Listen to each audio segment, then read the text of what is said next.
Assalamu alaikum, урматтуу Багас Төрө каналын көрүүчүлөр. Кутман күн. Малина бактын ичиндебиз. Бүгүн 30 апрель. Малиналардын кечки чаңдашуусун арылары жүргүзүп атат.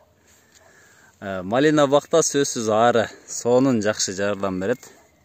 Малинадан гектарынан бул арылар 100 килограммга чейин бал чогулта алышат экен.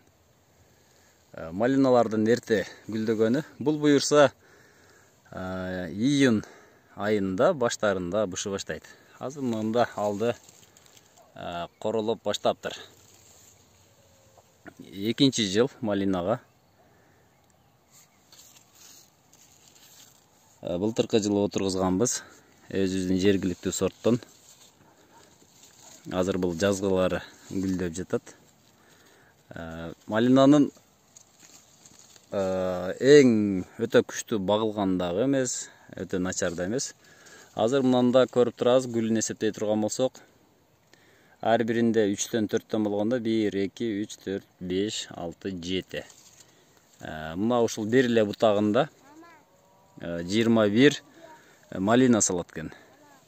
Эгер ушул 10 катар боло турган болсо, демек бир түп, бир мына ушундай малинадан жазгысынан 210 малина берет дегенге жатат. Мына ушул 1 метр аралыкта кеминде жаңысы эскиси болуп, жаңы өсүнүсү менен биргеликте 20 түптөн көп болбош керек. Эгер 20 түптөн көп боло турган болсо, көрүп атасыздар, аралыктары мынтип тыгылып калат. Эгер тыгылып кала турган болсо, анда мөмөнүн түйүшү азаят, мөмө азаят да. Ортосуна чыккандарды сөзсүз чаап салышыбыз керек. Азыр отоп жатабыз. Ашчасын алып салып атабыз. Биздики малинанын аралыгы 1,20, 1,30. Мына ушул стандартты кармайбыз. 2 зым тартабыз. Экинчи жылы бир эле зым тарттык, быйыл тарттык бул зымды. Кийинки жылга буйруса экинчи катар тартылат. Азыр өсүп жетейин деп калды. Чиканкага бир жумада баштайбыз.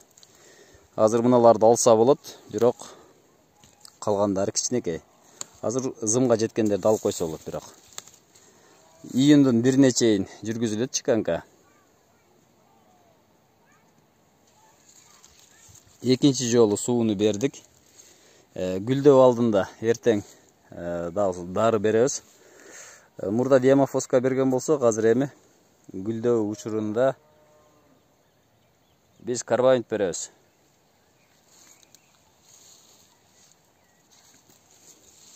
Азыр азотко болгон талабы өтө жогору.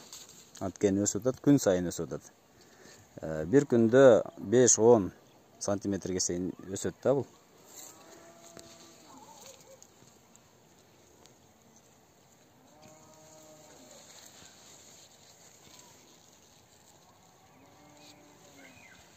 Буйруса бир жумада толук ачылат.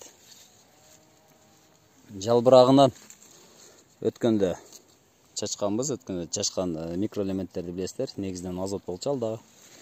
Темир, бор, цинк. Малинаны эгер ото чөпкө бастырып бере турган болсоңуздар, мына ушундай ороп кете турган болсо, мыныкы чырмоок. Анда бул түшүмдү азайтат. 15-20% чейин азайтат. Мына караңыздар, кадимкидей чырмап, бууп баштаган. Мына ушулардын кол менен аралатып алып салыш керек. Же болсо, эгер жериңиздер көп боло турган болсо, анда атайын гербицидтер бар. Мына ушул гербицидтерди колдонсоңуздар болот. Мына зымдан өтүптүр, буларды азыр чиканка жасап койсо болот. Карап туруп жасаш керек. Эгерде жазгы гүл боло турган болсо, аларга чиканка жасалбайт. Анткени мөмөсүн алып коюуга туура келип калат да.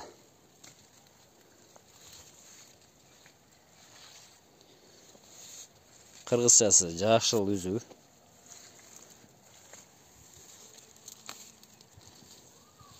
Биздин жер күнгөй болгондуктан элдикинен бир жума, 2 жума алдың жетилип калышы мүмкүн.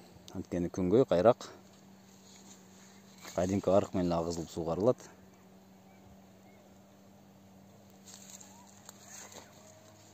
Орто малина, өтө күчтүү эмес, өтө начар эмес. Күчтүү бакканда мына ушул бир бутагынан, мына ушундай бир бутагынан 30-35 болсо, бул мына ушул 70 сантиметрге чейин өсөт болчу. Андай өскөн малиналар дагы болот. Өзүбүздүн практикада көрүп жүрөбүз. 10 сотук жерден 2 тоннага чейин малина бир жылдык сезондо алган учурубуз болгон. Туугандар, сиздер менен Бага Стөр Кыргызстан каналы болду. Арыларда өздөрүнүн ишин бүтүрүп атат, кечки ишин. Саламатта туруңуздар.